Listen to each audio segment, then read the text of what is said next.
Nevada's bridges have been routinely ranked as some of the nation's best, but there are some older bridges that don't meet current traffic needs. Here's an inside look at how we replace some of these historic bridges. Hi, I'm Elizabeth Dickey. I'm the architectural historian with the Nevada Department of Transportation, and we're here today in Fallon at the Harrigan Road Bridge. This bridge runs on State Route 118 and it carries a lot of traffic out here in rural Fallon.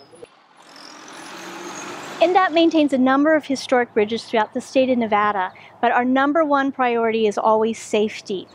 So sometimes these bridges have to be rehabilitated, updated, and repaired. There are only 8 bridges like this in Nevada, and the style of this bridge is called Beaux-Arts.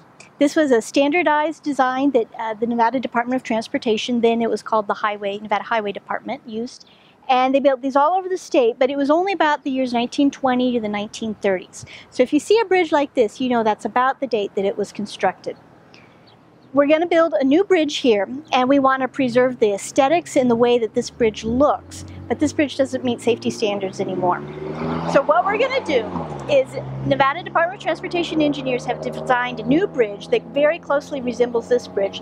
It's going to have the pierced arched windows that go along the side, but because of modern standards, they can't go all the way through. It has to be a solid concrete wall.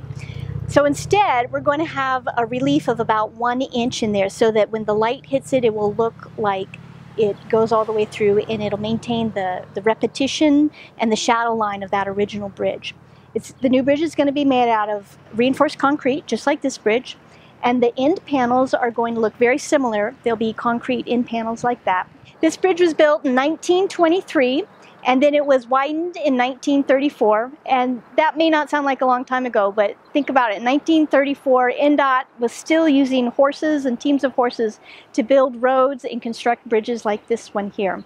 NDOT's responsible for all of the highway elements, and this includes the roadway and a bridge. The people who live around the bridge, the commuters that cross the bridge daily, will have a new bridge that is structurally more sufficient. It's important probably for the public to know that anytime you work on a historically significant bridge or roadway, you have to mitigate what you're taking out, and that's the reason why we're trying to emulate the old period rail on the new bridge.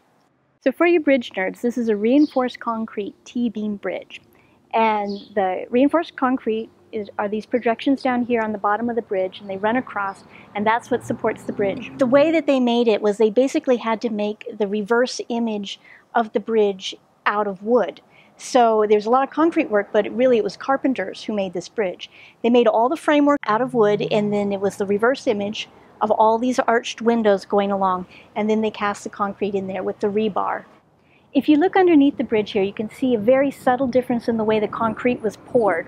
Over on the left-hand side, you'll see 2 projections coming out, and that's where the original 1923 bridge crossed. And then this section over here is where they widened it in 1934.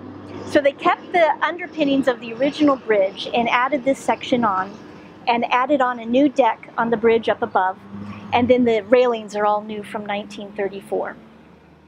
And I have a couple of other historic bridges that I'd like to show you that we're working on closely to help maintain their historic character but keep them safe for travelers. Construction of the Harrigan Road Bridge is scheduled to begin this fall and be completed by March 2016.